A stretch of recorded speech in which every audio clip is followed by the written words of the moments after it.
Welcome back to another episode of NFT Catcher Podcast. We'd like to remind everybody that nothing on the show is meant as financial advice, and to please do your own research. Thank you, and enjoy the show. Now the subject is NFTs. They're known as non-fungible tokens, or NFTs. NFTs are exploding in popularity. This is a technology that will forever change the way people interact. So it is happening whether you understand it and like it or not. This phenomenon is moving. The digital. You have now joined Jenny from the blockchain and Michael Keene on the NFT Catcher Podcast. What's up, everyone, and welcome back to another episode of the NFT Catcher Podcast with me, Jenny from the blockchain, and my co-host, Michael Keene. For today's interview, we have Pio joining us. He is the co-founder of the Nifty, a Web3 media organization, and co-founder of the Pudgys, or, oh my God, I hope I said that right. Pudgys, yeah. Okay, Pudgys, an NFT project on Solana. Pio, welcome to the show. Thank you for having me. Very excited. Yes, we are pumped to have you. It's always fun having like fellow podcasters on, you know? It's like, it's not that often. There's not that many of us in the space. It's true. Yeah, I already feel the vibe. Let's go. Yeah, we had Nick on like a long time ago. I feel like that was before episode 100. Like that was probably a year and a half ago or something. I don't even know. No. But I want to say my favorite moment from when we had Nick on. It was like a year and a half ago. It was in the middle of like the crash where everything went from like 20 to 1. You know what I mean? Like Moonbirds and CloneX and all those went like from their highs. And I remember like all the way down, everybody's always like, ooh, 6 for CloneX. That might be a move. And I remember it was like 4.5. I was like, what do you think, Nick? 4.5 on CloneX. He just looked, he was like, no, I just remember that. And he's like, I still kept going down. He's like, now's not the time, buddy. I just remember that. Yeah. That was a smart call by Nick. It was. When the bear market is starting, the chart is going down. So like, if you buy it, it's going to keep going down. You never know where the bottom is and when things are going to start going up. And NFTs are the first to lose liquidity in crypto and the last to gain it. So right away, the NFT prices just got completely washed and then the tokens followed, you know? No doubt. Yeah, I didn't mean to cut you guys off there. No, you're good. Yeah, cool. Yeah, I definitely have made the mistake of buying all the way. Like Top Shot, I'm like a little too into, and all the way down, I was still buying. Like, even when I'm like, I should really just stop. You're still buying now. And I'm still buying now because I'm crazy. Yes. But now I feel like it's really the bottom. So Could be. You never know. There's only up from here. But yeah, the cool thing about Top Shot is it's on flow. So it's like prices are much cheaper, you know, a couple bucks. I'm not spending hundreds. I mean, maybe over time, but so your guys' project is on Solana, why did you guys choose Solana? So first of all, I think Solana is probably the best blockchain for NFTs like right now in 2024. There's a lot of different conversations that happen about this. I think you can make a case that like, you know, for CryptoPunks, you wouldn't like bridge a CryptoPunk to Solana necessarily. Like Ethereum kind of has its place for the sort of like, you know, digital artifact style NFTs. Obviously Bitcoin, which is my favorite asset, is very interesting for ordinals, you know, inscriptions, whatever you want to call them, whether they're NFTs or not. It's basically the same thing. But I think Solana is the best modern blockchain solution for NFTs because at the end of the day, like liquidity is really important for NFTs. There's significant liquidity on Solana. The user experience is really chill on Solana. And these days when I use Ethereum, I don't enjoy it because it kind of feels like for everything that I want to do using Ethereum, it costs like $50 to $100 in gas fees for me to go through the whole process with a clunky user experience on top of that. And I'm not a person that's taking action a lot besides like dollar cost averaging into various assets that I like. And so for me, Solana seems to be the best blockchain for NFTs. It was the only blockchain for Pudgys, and it's the blockchain that we're building on for the long term. Let's run that. Great points there. I want to run back to the beginning of Pudgys because when it first came out, I didn't realize you guys, is it your guys, like you and Nick and Easy? Is that like Pudgys? Is that your guys' project? Is that how it started even? Because I didn't, not that I just didn't realize that. Yeah, Pudgys is the second NFT project by the Nifty organization. Yep. And the first one was, I think I have the first one. It was like the just the Nifty portal, whatever it was. That Yep. So ERC 1155 token on Ethereum, single art image, kind of like hybrid membership pass type of thing. In other words, like a lot of ways to describe something that flat out does not have market fit. And so that's at the top of mind for us moving forward. And so you can expect that NFT essentially will turn into something that does have product market fit. Nice, man. So if anybody's listening that wants to write comments on Discord or YouTube or Twitter about the Nifty Portal NFT, it won't be. Don't worry about people writing comments. But if people own it, they want to know what's going on. Yeah. It won't Sure. It won't be something that doesn't have product market fit anymore. I can promise you that. Let me see if I still own it. I think I do. You probably do. I'm pretty sure I do. That's what it is. So, and you guys, so the Solana bet has really paid off because you guys were pushing Solana early. I mean, I know, and that was a bet. And I see the smile, the smirk, like that was a bet, and that really paid off. How's that playing out? How'd that the root of it has to go, like the credit has to go to Easy on that front, because in late 2021, which is very, very early, like September 2021, he declared that he was only going to focus on Solana NFTs for his own personal like trading and investments. And obviously he's super into that. He's been doing that since high school. So it's like he's like a 15-year market participant. So he's got a ton of experience. And I think that's why you can kind of see the level of success that he's had really as an investor over the past 2 years. And a lot of people like kind of look to him to understand what's happening in the market on both like a short and medium term basis. The funny thing about Bodaggos is like we had the date of the release set, right? And then the SEC published that report that declared that specifically Solana was a security. This was in like late May, early June 2023. And we already had our date set. And it turned out we looked back and had to figure this out after because we didn't remember. The date that Bodaggos came out is the date that Robinhood delisted Solana from the Robinhood application, which like was not a good look for Solana at the time. And this is like what, 7 or 8 months ago, which is kind of crazy how fast things can sort of change. Like I don't view 7 or 8 months as that much time.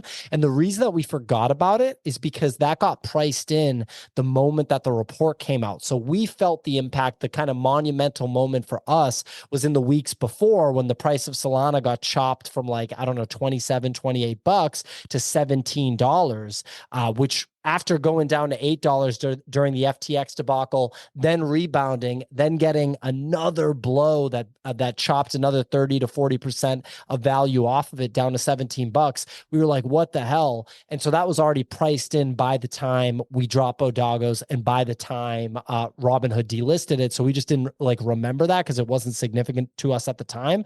But ultimately, it chopped a ton of value off of the primary sale of Bodaggos in US dollar terms. And then Solana, of course, like bounced back heavy like 3 or 4 weeks later. So we were like, damn, like, if we had waited 3 or 4 weeks, we would have raised like another $400,000 or $500,000, which helps a lot.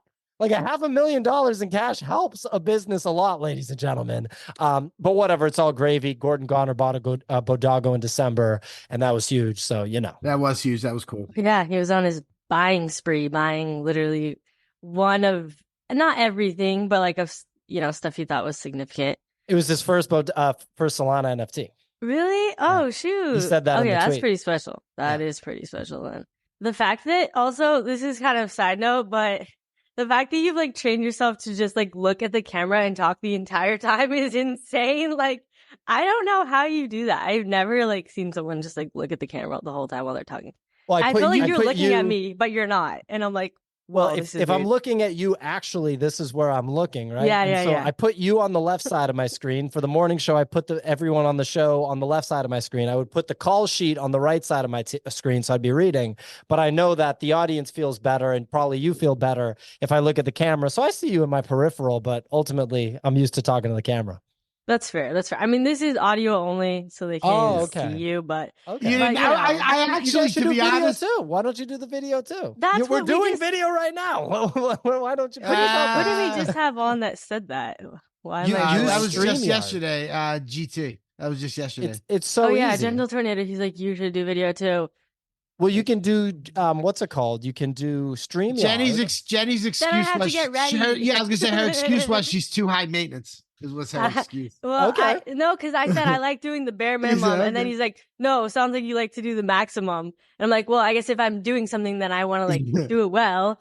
So I'm like, then I have to, think about, oh, people can see me right now. Like, it's like a different thing. Like the fact that nobody can see me, I don't know. It's just like.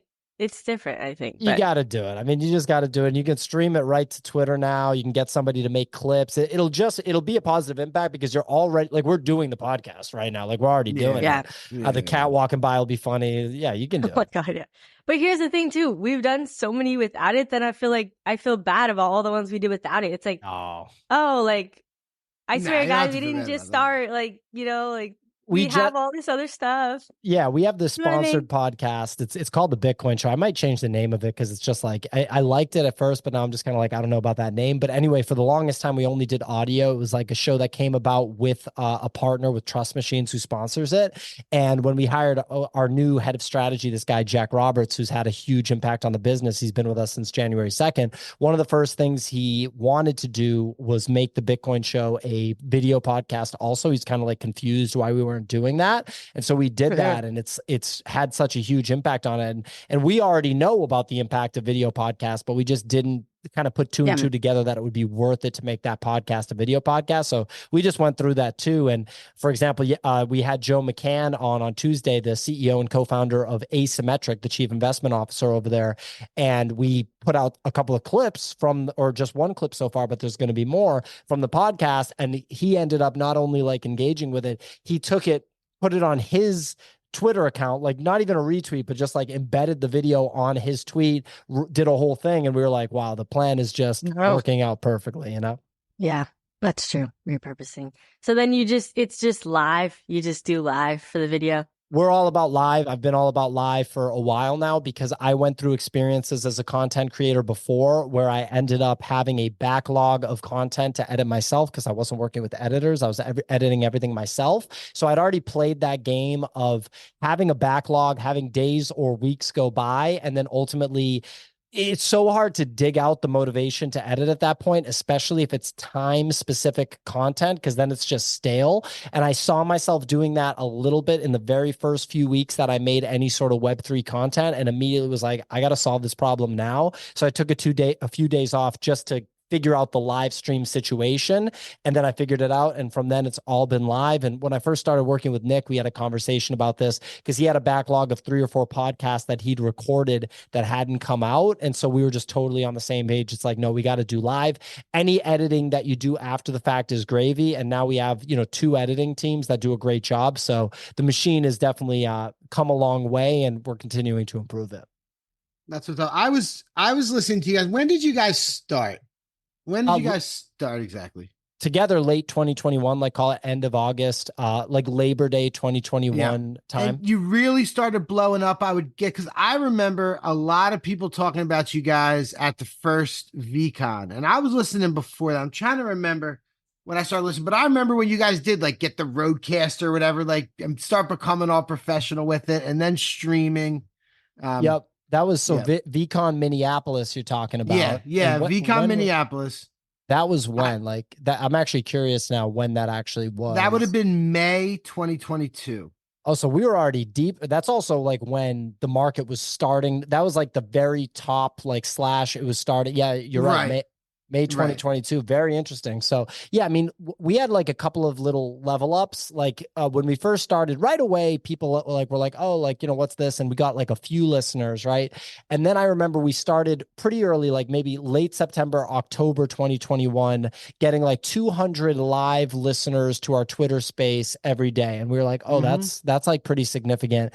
And then out of nowhere, I don't know when it would have been, maybe January 2022 around when we put our NFT out, it exploded from 200 to like 1,000 every day. And we were like, holy shit, like we're at 1,000 listeners every day. So that's when it might not have been for VCon. It was earlier than that. Cause I have 2 of the NFTs, by the way. Oh, hell yeah. Hey, you have 2 of the next one then. I have 2 Nifty portals. That means I'll get good automatically, or do I got to pay attention and probably burn them, but no like weird time window. Cause I'm so annoyed by this whole like time window thing. It's like, do you guys think that nobody has like anything else to focus on besides crypto stuff, you know? So I missed the dim airdrop. Like I have a Mad Lad and a Pudgy Penguin. I didn't get the dim airdrop. That's like a 5-figure fumble. It's like, whoa, just because I didn't press a button. Like, damn, you know? There needs to be some service. There needs to be some services around that.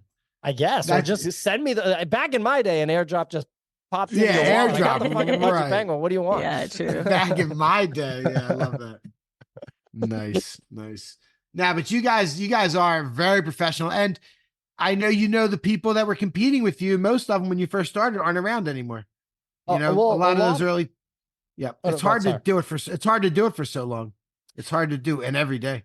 I think there's that. I also think that it was strange to me that like so many people packed their bags and ran away from the quote crypto space pretty much as soon as they had an excuse to. Like, I really think people need to like get a significantly deeper understanding of like what exactly this whole thing is, because I feel like it's kind of impossible to run away. Like at a fundamental level, you just understand like what Bitcoin is and like what Bitcoin's about to do to the world, and it has nothing to do with what the price is of it. It just has to do with like what it actually is. I feel like it's pretty much impossible to like quote leave the space. And so that's actually what I think people did, is like they just didn't understand what was actually going on. And so then they were like, oh, this was all bullshit, which is so strange for me to understand. And it actually took a long time for me to even process it.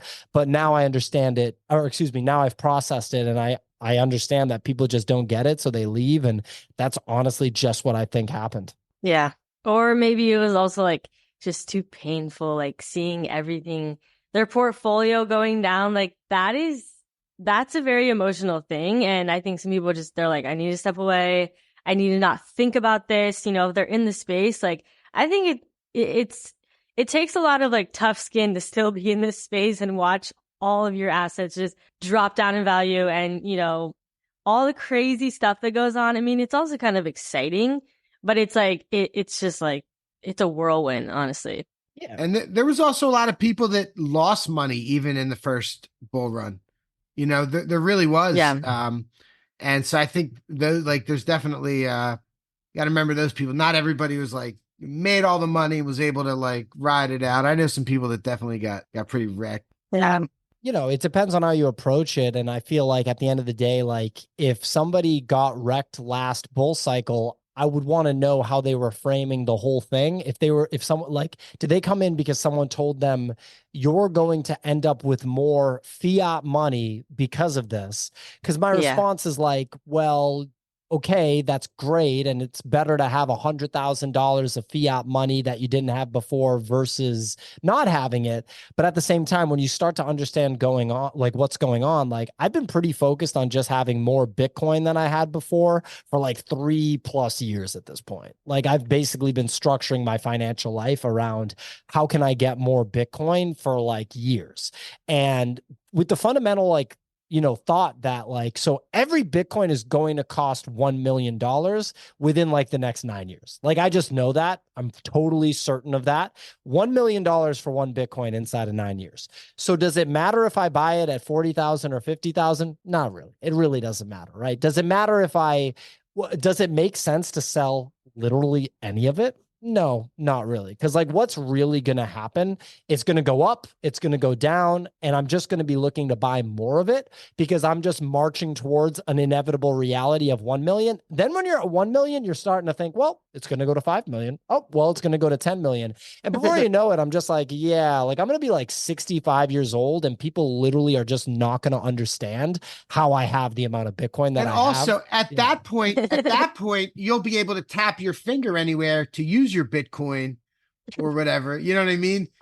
I'll be able to borrow like $1 million off the Bitcoin, like no problem, because the loan to value on that is going to be like 2%, and it's going to be like the best loan ever. So like, and plus like, keep in mind, I work for a living, and I have worked for a living for like my entire life since I was like 16. So I've always had income. There's never been a period. I've never been like, yeah, I'm just trading right now. Like that's just so I've never traded in my life. I just accumulate assets. Did that cost me last NFT bull run? Because there were NFT things that I could have sold for literally $250,000, but I didn't sell it because my fundamental thesis was this thing is like a high value thing that's going to be worth more in the future. And I was wrong about that thesis because it turns out that the people building those entities were not who I thought they were. Which one was that? Which one was that? What are you trying to get me to just light Michael's up? Michael's like, wait a damn minute. Which one are we? I'm not going to like light up founders that didn't end up executing the way that they should have. And a huge part of that is for sure effort, right? Like I can't believe you're talking about Yuga like that. No, I mean, like I sold Yuga stuff. I should have sold my Coda when I first got it because it was like $100,000. And I guess I thought selling it for $30,000 was a better call, but I'm still glad I sold it for $30,000 when I did, 100%. I like your philosophy. Like, you just, that's a really good perspective to have. You're thinking of like 9 years from now, and it really does put things into perspective and make you realize, oh yeah, I am, if you're here for the long run, then, the little ups and downs, the short-term stuff, it doesn't really matter. Yeah, I mean, absolutely. But I do have to prepare myself for this like bull cycle because it's shaping up to be intense, quite frankly. When you look at like the Bitcoin ETF inflows, it's pretty wild. And the fact that it's not impossible for us to actually break all-time highs before the halving, which would be the first time that ever happened and is just like a crazy reality. And I have $100,000 of Pudgy Penguin stuff right now. So I have a significant amount of Pudgy Penguin stuff. And I know that like it's going to probably go to at least $500,000, if not literally towards $1 million this bull cycle. Like that's just kind of my fundamental belief. And I also deeply believe in that team because I know that it's not what happened last cycle and it's like an actual quality entity that's going to build basically forever, just like we're doing with Bodagos. So I'm like, now I'm wrestling with this thing of like, okay, well, I don't want to make the same mistake twice. And I know NFTs lose liquidity first. And so should I sell these Pudgy Penguins when it's $800,000 worth of Pudgy Penguins? Like, should I not sell that? Would it be foolish not to? And it's like, well, is there going to be another gnarly bear market? SBF's gone, 3 Arrows Capital's gone, Do Kwon's gone, Alex Mashinsky's gone. All these people are gone. So it's like wrestling of like the whole, will we see a gnarly bear market in the same way? Or is that different now that TradFi is here with ETFs? Is it, and finally, are the quality builders here? And Pudgy Penguins is just not going to stop building. So the Pudgies are actually going to be the most crazy valuable collectible of all time. These are all the things that I wrestle with now. Realistically, I'll sell some percentage of the bag, but I think a lot of people listening would be pretty damn surprised at my capacity to just hold stuff and never sell it. It's like, I was going to say, I can see you just holding. Yeah, I can see you just holding it. I feel that too. I think no doubt Pudgy is an amazing company. Luke is incredible. They're going to do incredible things. I don't know if the price right now isn't inflated because of all the airdrops that are being promised and even anticipated. I think some of that stuff is the reason it's 20. I don't know. I'm not saying it can't. So you're saying it might, like you're suggesting 50 ETH, even more for the OGs. Well, think about it like a Bored Ape type run. I'm thinking, yeah, go ahead. I look at the price of a CryptoPunk and I comp a Pudgy to a CryptoPunk easy. Ooh, will Pudgies flip punks? Wow. Hot take. Pio says Pudgies will flip punks. I don't know. Let me tell you one thing. I don't care about the airdrop thing. Like I actually don't. If I am going to get airdropped like $50,000 worth of value, okay, cool. That's incredible. Right. But I didn't like think about that at all going into it. And my fundamental thesis had nothing to do with that. It just had to do with the amount of liquidity I expect NFTs as a whole to suck in this cycle and what percentage of that liquidity I expect to go to the best project. And I view Pudgy Penguins as one of the best projects. I view Bodagos as one of the best projects, but obviously I'm biased because I'm a founder and I'm working on it every day. I view CryptoPunks as one of the best collections. I mean, I could keep going. I view Mad Lads as one of the best collections. I have one of those. We just partnered with Tensor. I went to lunch with the Tensor team this week. I view Tensorians as one of the best collections. So that's my perspective. And I just think those collections end up sucking the liquidity in. I don't even like because I don't like trade, I don't really care about the airdrops. I hope that if there's going to be a bunch of airdrops, I get all of them moving forward. I hope I learned my lesson with the dim airdrop at this point, but it's not something I'm factoring in. Think about it like this. I think it's a foregone conclusion that ETH breaks all-time high. So if all-time high is almost $5,000, let's just say ETH goes to $7,000. And I'm going to clip that for my wife, just so you ETH guaranteed all-time high. It's a foregone conclusion, honey. Don't worry about it. Don't ask me to sell. Literally, I mean, the ETH ETF is literally going to get approved this year. I know, that's right. It's coming. Yeah, for sure. It's coming. So all-time high ETH, no brainer going to happen. So let's just random number. Let's just say, I mean, a conservative number. Not financial advice. Sure. A conservative number when you think about previous crypto cycles is like, the thing's going to at least go to 6,500. Like, how could it not? Like, once it breaks all-time high, these things go up. Look at the previous all-time high before last time versus the new one. You guys have a bunch of ETH. I say I have 0 ETH. I just turned it all into Pudgy Penguins. But anyway, snap. Yeah, I never have been an ETH guy. But I look at it and I know that the price is going to go up. So 6,500. If Pudgy goes 2x from here, 40 ETH at 6,500, that's like over $250,000 for one big penguin. And then the little ones, let's say they go to 3-4 ETH themselves, at least. I mean, when you start to think in terms like this, if you compare it to like Bored Ape Yacht Club, Mutant Ape Yacht Club, it gets really, really weird, really, really fast. It gets weird. It can for sure. Yeah. And what the Bored Ape, the reason it went from like, it was a lot to do with the celebrities. I really think that. And I don't know. I don't know if that would work again, but I could definitely see all of a sudden Luke is like, yo, look who's a Pudgy now. And it's somebody, and that could really, you're right. That's how the ball does get rolling. That. I don't even think about that, but you're like, right. Because like they do have good celebrity, like, energy. He's in LA. Right. Yeah, exactly. They're in Miami, but are they? Okay. He's from LA though. Don't sleep on being from LA. That's right. Nice. Yeah, I used to live in LA. You'd be surprised at how quickly people can like really get close to celebrities. Like I know like there's just been people I met in LA. I'm like, how do you know that like actor? Like you like work at an accounting firm. How are you like hanging out with like Miles Teller or whatever that guy, Nice. Okay, so you are like ultra mega bullish. I don't think we've had someone on the show like this bullish in a while, which is actually really cool and exciting. But I'm curious, what are, let's say, like your top 3 tips for the bull market? Maybe somebody's has only been here during the bear. I don't know. Maybe they haven't experienced the bull. Maybe they kind of forgot. And it can be a very emotional and crazy time. What are some tips you would have for people surviving the bull market? Yeah. No matter who you are in the world, buy Bitcoin and never sell it. I mean, the thing, so it's going to go to $1 million by like 2035. Like I'll go more and more conservative, right? So if you know that, why wouldn't you have it? Like, why wouldn't you just buy it? Think about it like this. What happens, and I'm not trying to get weird or morbid, I'm trying to get extreme. What happens if Vitalik randomly dies tomorrow? What happens if Anatoly, the founder of Solana, randomly dies tomorrow?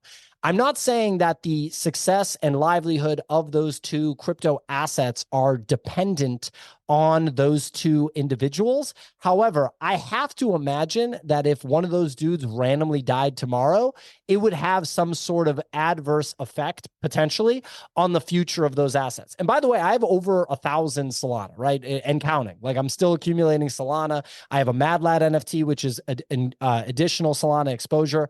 The NFT collection that I'm a co-founder of that I also own a bunch of Bodagos is on Solana. So I'm the biggest Solana bull. But what I'm trying to point out is that these other things besides Bitcoin are just flat out way different than Bitcoin. And Bitcoin is literally the new digital gold, the solution to, quote, money in the world that we've been looking for so long. It's the first time that human beings do not control money. So why would you bet on the US versus Russia versus China versus Europe versus Africa versus whatever versus the literal like equalizer of all of this that anybody in the world can buy? Doesn't matter if they ban it. As long as the whole world doesn't go full North Korea mode, you're basically just good to go with this Bitcoin thing. That's the only absolutely scarce asset in the world. Gold is not scarce. Alexis Ohanian just co-founded a company that's goal is to mine gold from asteroids. And he had a quote on a show where he said, I don't think we're going to find any Bitcoin up in those asteroids. And you know what? He's definitely right. So rule number one, figure out what the hell Bitcoin is. Understand it's literally going to go to 1 million in the next 10 to 12 years, conservatively. So why wouldn't you just want to have that be your baseline? And why would you care if the price goes up and down? Because if the price goes down, you can get more for cheaper. So that's like rule number one. I'll pause there before I go any further, but I can keep going obviously on rule number 2 and 3, but I just want to, I don't want to ramble on your podcast, you know? No, you're good. That's actually really interesting. Now, how about this might be a conspiracy theory. So I'm not giant into Bitcoin, but they say, so what about the theory that what if Satoshi Nakamoto turns out to be somebody like very untenable, like say Vladimir Putin or, you know, Prince of Saudi Arabia? So that's fun. Number one, it's super fun for like all of a sudden out of the blue, it's like, hey, this asshole is Satoshi Nakamoto. I feel like, or Xi Jinping. What if it's just like the state of China? It's just like that. And then it'd be very impressive if any government entity made Bitcoin, which, so I had this guy, Fred Krueger, on the show. You got to follow this guy. Nightmare on Elm Street. Well, this is the real Fred Krueger. Let me put it that way. This guy is a PhD in math from Stanford. So that alone, like, holy shit. I was a math major in undergrad briefly. And let me tell you how hard that major actually is. It's insane. Guy was a PhD, which means he literally proved things in mathematics that nobody else proved while he was at Stanford in that program. I had him on my Bitcoin podcast and I said to him, I was like, so is Bitcoin the most significant technological breakthrough since the combustion engine? Because that's what I've been kind of saying, because I kind of look at the history of humans. The internet is obviously insanely important too, but like the combustion engine, like the car, the plane, the train, this is like really, really significant for human beings. He said, no, it's the most significant breakthrough since E equals MC squared. A PhD in math from Stanford said that. Okay. So anyway, I'd be pretty damn impressed if a government, which we all know how good governments are at technology, came up with that. I think it's fun. If the Chinese prime minister came up with Bitcoin, that's just fun. And I'm not too worried about it. And also another thing people say on this whole front is, well, what if Satoshi sells his coins? Because there's some like lost wallet that has a bajillion Bitcoin, the Satoshi individual wallet. That's better for Bitcoin because you're just talking about more distribution of the Bitcoin. I hope Satoshi comes back from the dead and just starts dumping his coins on the market. How much money's in that wallet? I mean, you have to check the price and hundreds of billions. Probably. It's a lot of dough. It's bullish now because that Bitcoin's in theory out of circulation, and it's bullish if it comes back into circulation. The ETFs have $500 million. So literally everything that could possibly happen is bullish. It's completely bullish. Either way, I love literally either way. Well, that's a good politician right there. That's a good politician right there. Think about it like this. Let's say it's 1989, and I tell you, we go back in time, and I tell you, hey, the internet's going to be so significant that everything that you watch on TV is actually going to go through the internet. You can have a literal TV in your pocket that can tell you what direction to go in your car, no matter where you are in the world. You can go to Italy and use this GPS thing in your car and drive around the Italian countryside. This guy, Elon Musk, is going to put a satellite in space that gives the whole world internet, no problem. You're going to be all the things that you do. You go through a travel agent, you go to school, all this stuff. All that stuff's just going to get deeply integrated with the internet. You can be able to do it from your house. You're going to work from your house. You're not even going to go into the office anymore. If you told somebody like that, you're going to order your food on the internet, you're going to order all your home supplies on the internet. If you told somebody that in 1989, they would say, you are completely out of your mind. Get out of my face. Like, what are you even talking about? There's all these video clips of Bill Gates and these other guys going on, David Letterman, Bill Maher, all these shows where they basically get laughed off the stage talking about basic stuff when it came to the internet, not like revolutionary, visionary stuff. I just view Bitcoin as an identical thing. And I think that people will try to say that Bitcoiners are out to lunch just because they don't understand Bitcoin. But the reality is it's that revolutionary of a technology. It's groundbreaking for literal human history. A PhD in math from Stanford said it out of his own mouth. It's the biggest thing since E equals MC squared. I think that's why, not understanding that is why people leave the space, and that's why people sell Bitcoin, which is like the dumbest thing you could possibly do. Like if somebody sells Bitcoin, they're just so out to lunch. I'm probably going to piss people off that are listening that sell Bitcoin on the reg, but yeah. Okay, first of all, now we know Pio is a time traveler. He is from the future, and he's here to tell us to buy Bitcoin. 2, okay, what's your number 2? Number two is like, even with the NFT stuff, which is orders of magnitude riskier than just buying Bitcoin. I mean, holy shit, is it risky? You have to like actually understand why you're buying a thing. And let me just share this. I have an edge over every normal person that buys an NFT because of how deep I am working in the NFT industry. And so when I buy an NFT, I have so much like sort of info on like why someone should buy that NFT that it kind of feels like a no-brainer for me. That's why I just like have these pudgy penguins worth 100 grand. And if they drop to like 60 grand tomorrow, I'd be like, wow, I actually can buy more. I thought the ship is sailed. Like I'm not buying more pudgy penguin stuff right now. I thought the ship is sailed. But you know, if I had an opportunity to, I totally would, because I got in so much cheaper than where it's at now. I'm not going to like raise the cost basis. I'll just buy safer stuff because it's like, look, at the end of the day, NFTs are super risky. But like you have to understand that like you have to dig deep to try to get some kind of edge to figure out why you should buy an NFT, and like a Discord with other people that aren't deep on the industry side and are just kind of talking to each other and nobody has any insider edge and they're just kind of developing theses on their own. It's not really going to give you any edge. Even if somebody like makes a couple plays that like do pretty well, it's like, it's kind of gambling at that point in many ways. So you want to really understand that and kind of manage your risk accordingly and kind of find the real stuff that's actually really good versus just buying something because some like random guy that hit on like a shitcoin trade or something said that he's buying some new random project. A lot of new stuff is going to come out over the next like year and a half, 2 years. And probably less than 1% of it is anything that I would touch.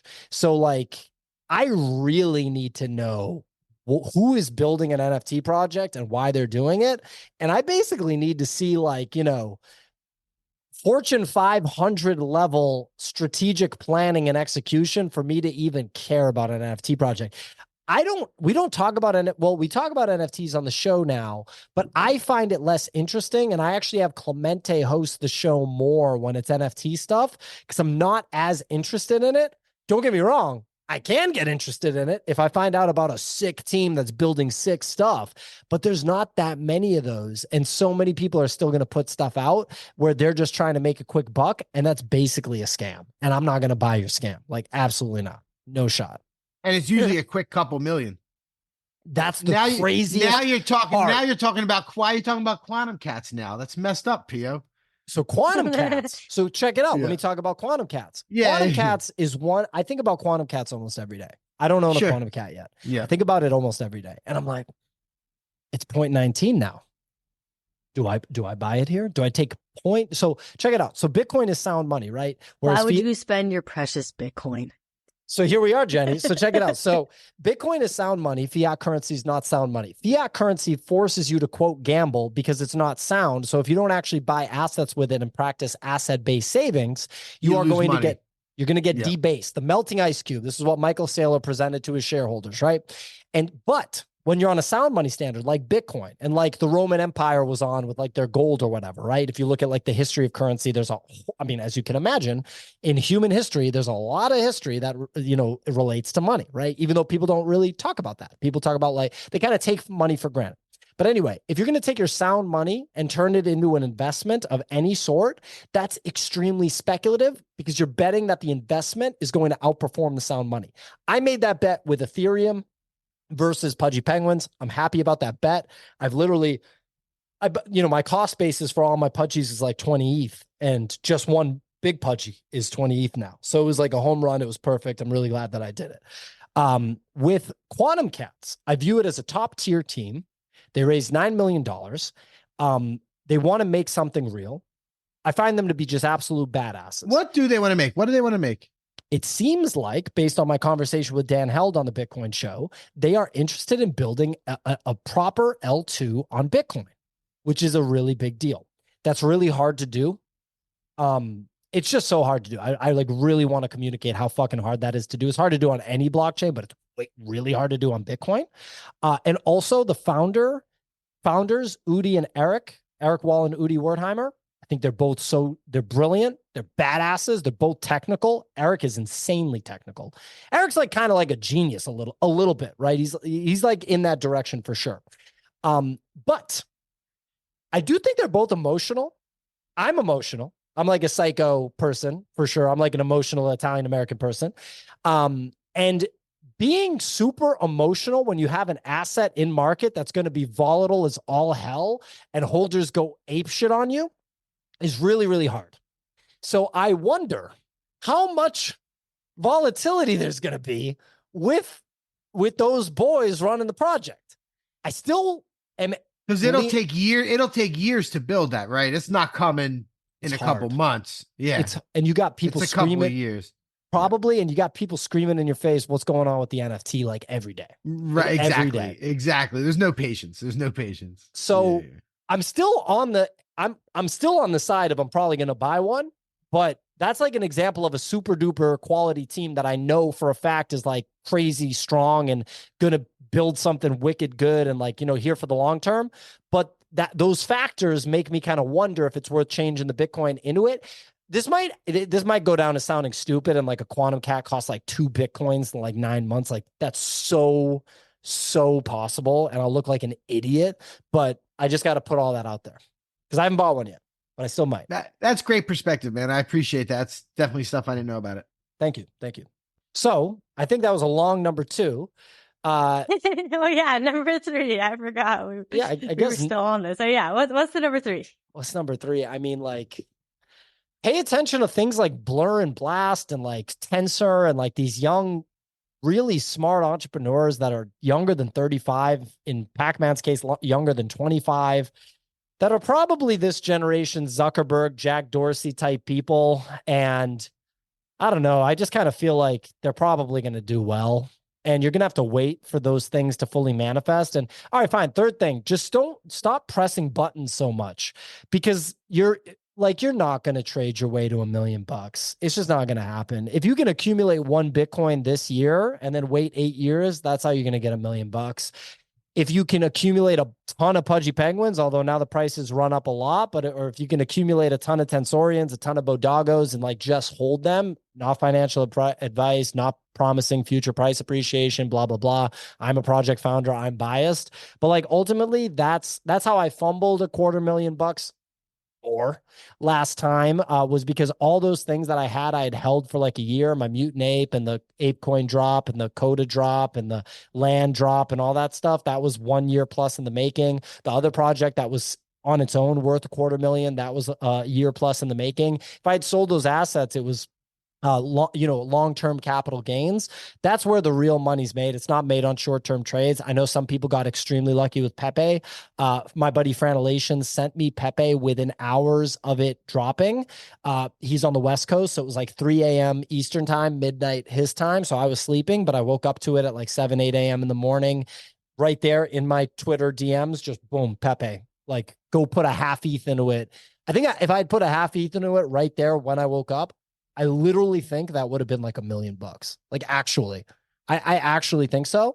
But stuff like that doesn't bother me because like I just don't buy like random bullshit that literally turned out to be a scam. And the Pepe, like the devs literally rugged, and it was a poly project. So kind of goes without saying. Wow. But that's not like the actual way that somebody's going to get rich. That's the way you'd get rich, the same way that somebody that bets on sports and does like some 16 game parlay or like actually makes money in Vegas gets rich. And that's like 1 out of 100,000. You do have higher odds in crypto because the quote house doesn't always win. It's like PvP or whatever. So it is better to do crypto gambling than it is to do sports gambling or Vegas gambling. But ultimately, like, the real deal is like building a big position in something really, really, really good and waiting for a long time. So like if you're a quote trader, you're kind of saying that you have a gambling problem and that you're delusional. I'm just saying, like, I'm just saying, like, it's kind of true. Yeah. Hey, I second that. What are your thoughts on Doodles? I think that this comeback is interesting and it's fun. We had the founder on our show the other day. He seems like a qualified guy that's held really notable positions outside of Web3. I think that it's still really, really, really, really, really hard to make an NFT project work and build an NFT brand and build a Web3 company to a significant level. So I'm not all in. I'm not ready to go all in and be like, yeah, back up the Brinks truck, buy like 25 doodles. I'm paying attention to what they're doing. I'm going to be very interested to see what comes next.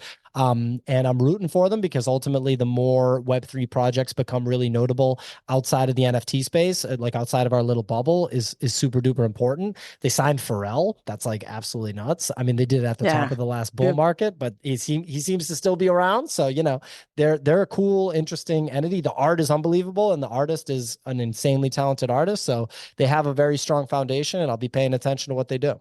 Well, good. I hope you get one. Because you have them.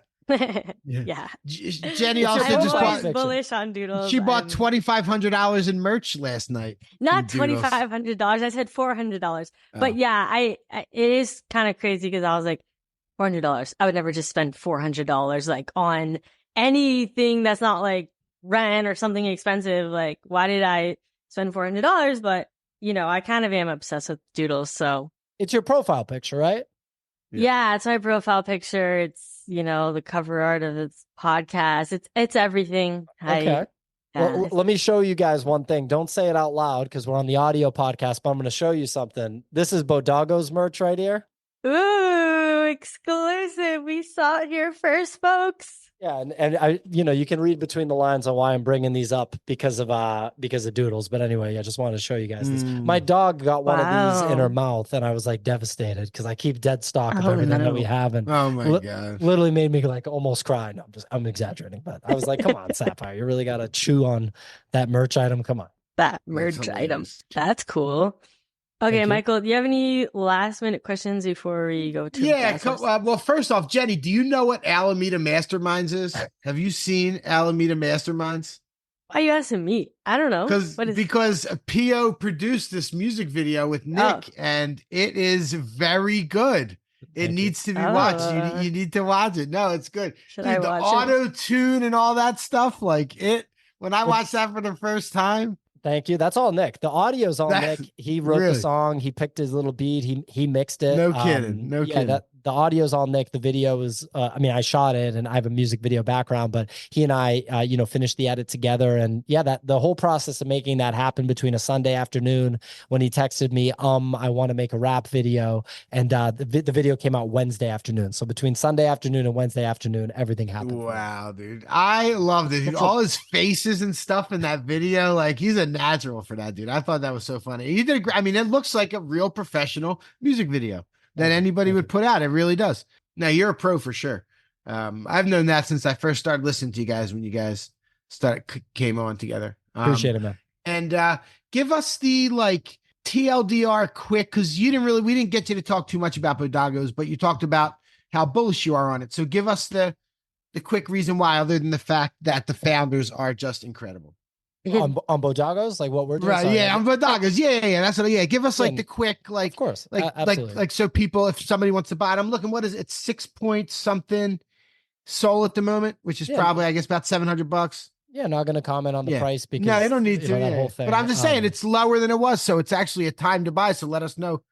Sure. So, I mean, look, we're building a brand. And I think that when it comes to NFTs, when it comes to like, these projects, it's about brand building. And we have a few metrics that we're just focused on making number go up for, that we think will be able to not only get the brand in front of as many eyeballs as possible, which is a fundamental, important aspect of building a brand. When you look at iconic brands, we can name them Pokemon, Hello Kitty, Mickey Mouse. It's about eyeballs and visual recognition, right? And so not only do we point to those metrics to just say, okay, this brand's getting in front of, more eyeballs, but it's also something that you can point to as a key metric to potential investors if we want to do another funding round, or to people that are interested in buying the project. So we're definitely a very metrics-driven organization, and really just ultimately delivering products, whether digital, physical, or, software based, that people actually want, right? So you can really just think about Bodagos as a brand that's being built through Web3. The NFTs are the digital collectibles. I showed you guys some merch. We're building physical collectibles and just building it brick by brick, working with our merch vendors and exploring the possibility of having some of this merch in retail stores. Obviously, that component to the Pudgy Penguins narrative works really well. I don't view that as something that's like an auto snap your fingers NFT price go up, because it's just not that. But when you build these things brick by brick and you have a really long-term vision and you know that your organization has real 7-figure annual revenues, so the organization's going to be able to continue to survive even if we don't have any venture funding, and we're continuing to hire people on a full-time basis in different areas so that people can narrow their focus and really just hit home runs in their respective departments, right? Like a guy like Clemente running social media. I want to get to the point where his whole focus is running the Bodago social media account. And before you know it, everybody's saying, oh my God, I'm just seeing Bodagos everywhere on Twitter. What's the deal with this thing? Again, the eyeballs. I think the key is to actually think about it as simply as possible. Don't be too early with things. We've already experienced this. We tried to make a free NFT platform that basically nobody wanted. Everybody was interested in it at first because they thought that they were going to be able to sell the free NFTs, even though we said, these are custodial. You will never be able to sell these. People would hammer us and be like, when can I sell it? What the hell is going on? I want to sell this thing. And I'm like, we've been saying since the beginning, you can't sell it. There's no point in crypto in trying to innovate before people are ready for innovation. So keep it simple, build the brand, get feedback, make adjustments, and ultimately just focus on the few metrics that are really important and make them go up. That's my response. No, that's awesome, man. It's good stuff. Really good perspective. Great chatting with you. I'm glad we finally got to connect. We actually tried to a couple years ago after we had Nick, but Jenny got you on. So okay. Yeah, you and I messaged once or twice. No big deal. No big deal. Jenny told me not to talk about it. Well, What? I'm joking. Well, I'll really tell you why. enjoyed- She did tell me not to talk about it, but I'll tell you why, because it's funny. But when I messaged you, and this was like a year and a half, 2 years ago, and you were like, I could do about a half hour. So I was like, and then we didn't even have like a half hour. I was like, I guess we'll table it for now. And Jenny was like, don't mention that to him when he comes on. But I just ruined that. Sorry, Jenny. But I did it in a funny way. It's fine. Hey, I really enjoyed myself. I'm not just saying that. So I appreciate you guys having me on. It was a lot of fun. We have one tiny more segment. Yeah, Jenny will kick it off. But yeah, we're right. Oh, go ahead. Do you want to say something? Or No, I was saying let's do it. And if we were closing, I was going to say do video moving forward. But I want to hear the last segment. Good advice. That's good advice. All right, go ahead, Jenny. I know. Honestly, you did kind of make me think about it. I'm like, should we do video? Anyway, okay, let's do guess words. It's our rapid fire segment where we each ask 5 questions that may or may not have to do with the NFT space. Usually they don't. So, okay, I'm going to start. What is your favorite podcast outside of the NFT space? Outside of like crypto Web3? Sure. I listen to MMA podcasts. I listen to the Joe Rogan podcast. I guess typical like bro podcast stuff, I suppose you could say. Okay. Yeah, I actually, that reminds me, you were on Jeff Saris's podcast like 2 years ago, and I was on his too. Yeah. I was like watching it, and you said that you used to train martial arts like before you got into. Yeah, I still do. Yeah. Do you? Okay. Yeah, because you were like, I want to get back into it, but I kind of stopped. But that was like 2 years ago. That was when I was so completely, I was engulfed in what we were building with NFT stuff, and I still had a day job. So I just literally no time. So I gave up martial arts for that period of time, but I'm back. Let's go. Hell yeah. What is your go-to restaurant in New York? If you have family in town and there was one restaurant that you need to take people to. I like this one. I mean, look, there's a few. There's a place called Laser Wolf that's relatively new. It's like one of the hot restaurants in Williamsburg. That one's really good. There's a place called Misi that's a pasta place, and I'm very picky when it comes to pasta, and they do some pretty good pasta over there. It's another pasta place called Forma Pasta that I've been hitting up recently. That's like more casual, like takeout. There's some good places. New York's really good for food in certain directions, and actually not as good as people like try to make it out to be for other stuff. Yeah. Another restaurant called Ugly Baby. That's the only American restaurant that I've ever been to where the Thai food is even relatively similar to the Thai food in Thailand. So that one, if you're a Thai food person, you live in New York, you got to hit up Ugly Baby. You got to. That's a horrible Nice name one. for a restaurant. No, you're right about the food in New York. I always say for New York, you can get the best pizza in the world and the worst pizza in the world in New York. You can get both. Okay, mine was kind of similar. It has to do with food, but what is your favorite Italian dish? Oh, wow. My mom makes this dish. She doesn't make it often, but it's like renowned among my like friends, anyone that's had it. It's a bolognese come una volta. So in Italian, come una volta means like once upon a time. So all Italian recipes are already old as hell, right? They're all like literally like 500 to 1,000 years old in most situations. This one's once upon a time. So it's like, well, how old is this thing, right? Because there's traditional bolognese that's probably like 1,000 years old. So this is the older one. And it's a bolognese sauce, which is like a meat sauce, but without any tomato base. The base is bone broth. So if you're like a fan of meat, if you're a fan of like, beef and like animal products, this is like a really hearty, delicious pasta dish. This sounds up Jenny's alley. This sounds right up Jenny's alley. Come una volta bolognese. You gotta try it out. If you can find a good one, it's not gonna be easy to find. That sounds awesome. That's a good one. What is your favorite museum? Oh, okay. I like the Met and the MoMA in New York. I will admit I've not been to as many international museums as I should. Like I've not been to the Louvre and I've not been to the Van Gogh Museum in Amsterdam, and those places are really interesting to me. I'm a painting guy. I'm really big on painting. So yeah, the Met and the MoMA have like a bunch of Picassos. They have some Jackson Pollocks, so that's cool stuff.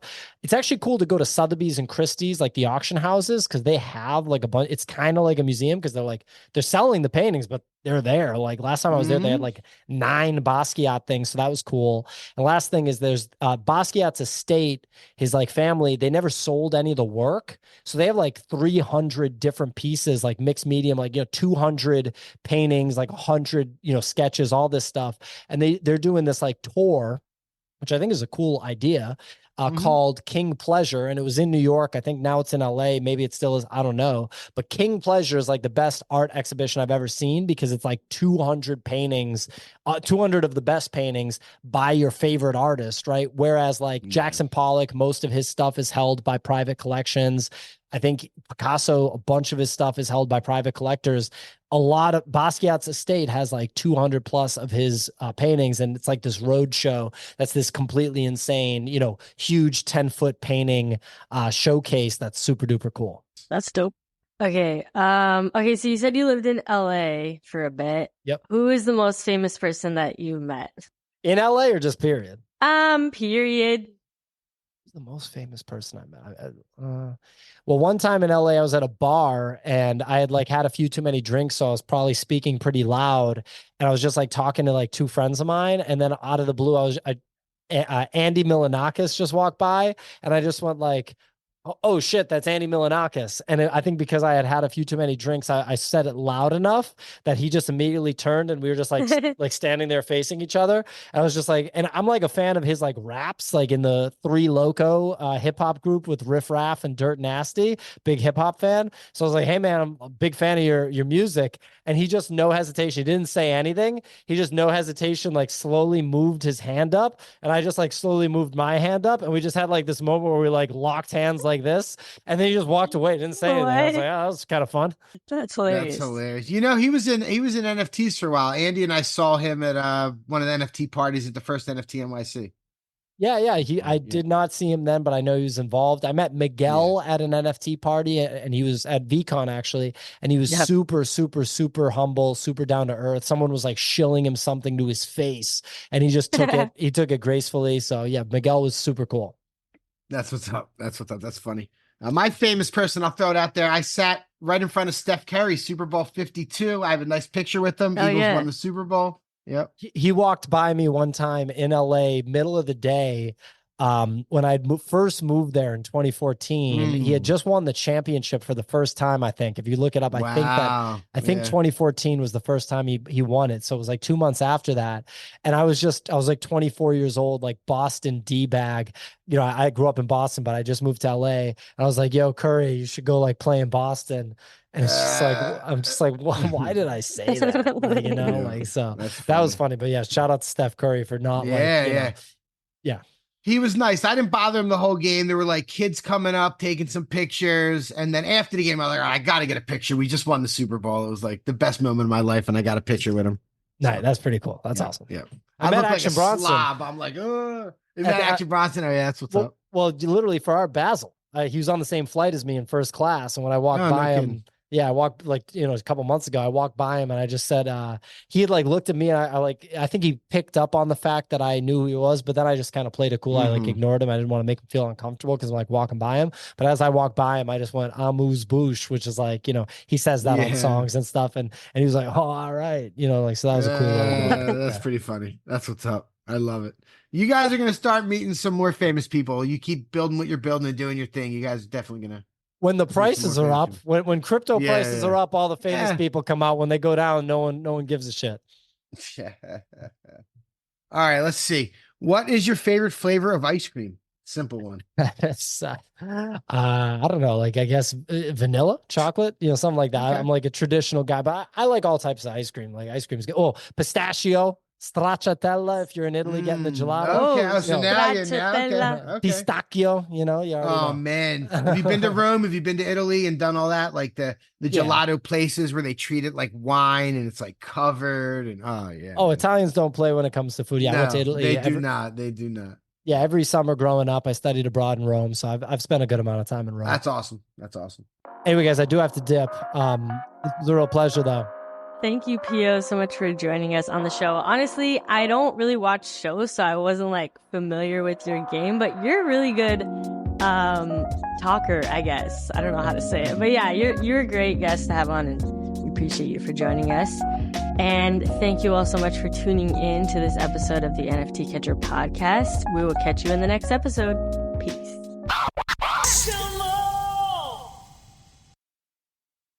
Thank you for tuning in to the NFT Catcher podcast. We hope you enjoyed today's episode and learned something new about the exciting world of NFTs. If you enjoyed today's episode, please take a moment to subscribe to our podcast on Apple, Spotify, or wherever you listen to your podcasts. And if you really love what you're hearing, please leave us a rating and review on your favorite platform. If you want to stay up to date with the latest news and insights from the NFT space, be sure to follow us on all the socials at NFT Catcher Pod. You can follow Jennifer at Jennifer_pseudo and Michael at NFTicket. I'm your producer, Andy, and I'm at AJC254. Our theme song's by It's Just Los. We always appreciate your feedback and support, which helps us reach more people and bring you informative and engaging content about NFTs. We look forward to bringing you more great NFT content in future episodes. Thanks for listening. Peace.